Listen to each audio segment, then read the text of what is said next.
The bicycle is definitely my favorite form of recreation. I think another form of medicine in a way.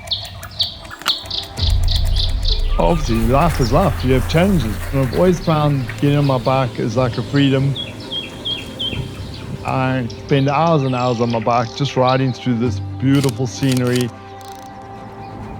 I think my biggest achievement is I won the SA Champs as a master. I was just 50. It was the year the Masters World Champs came to South Africa, to Cascades actually. And then in 2022, I won the Grand Masters SA Marathon Mountain Bike Champs, held here at Kaapkloof, and that was probably my most notable achievement.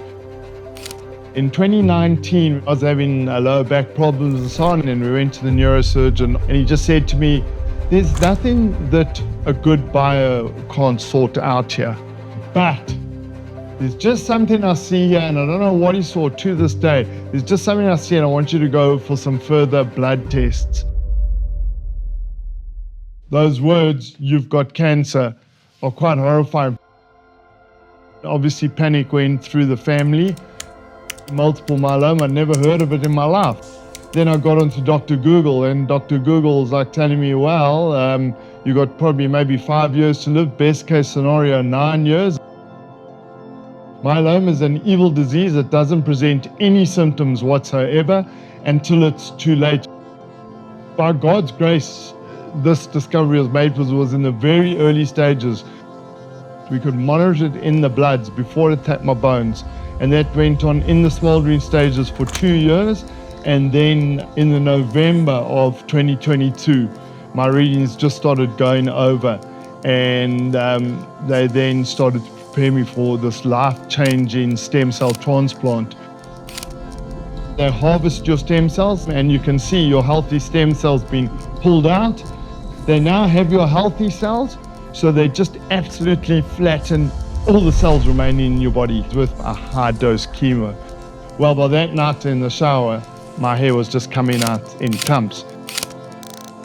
It's like a big thing when they reinfuse those cells.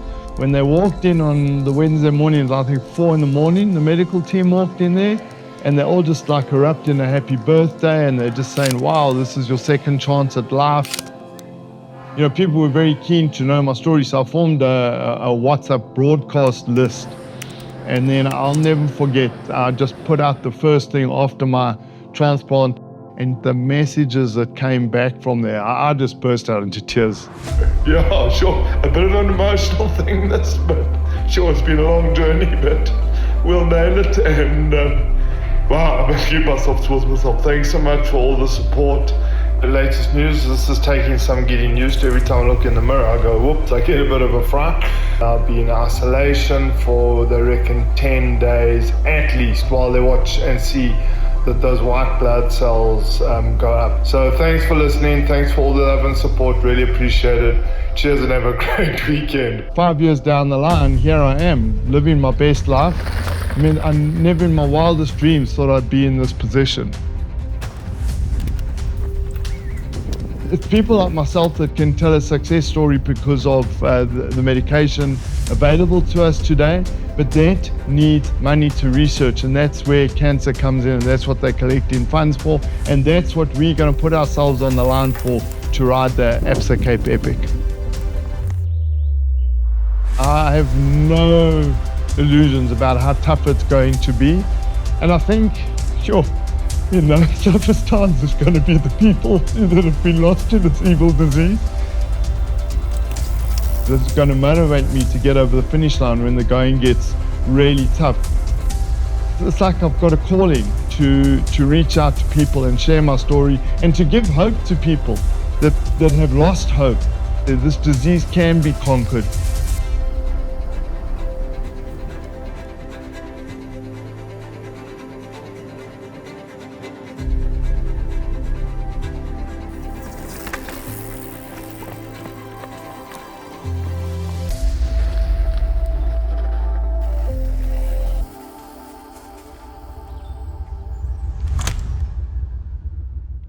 We've got to introduce my partner sometime.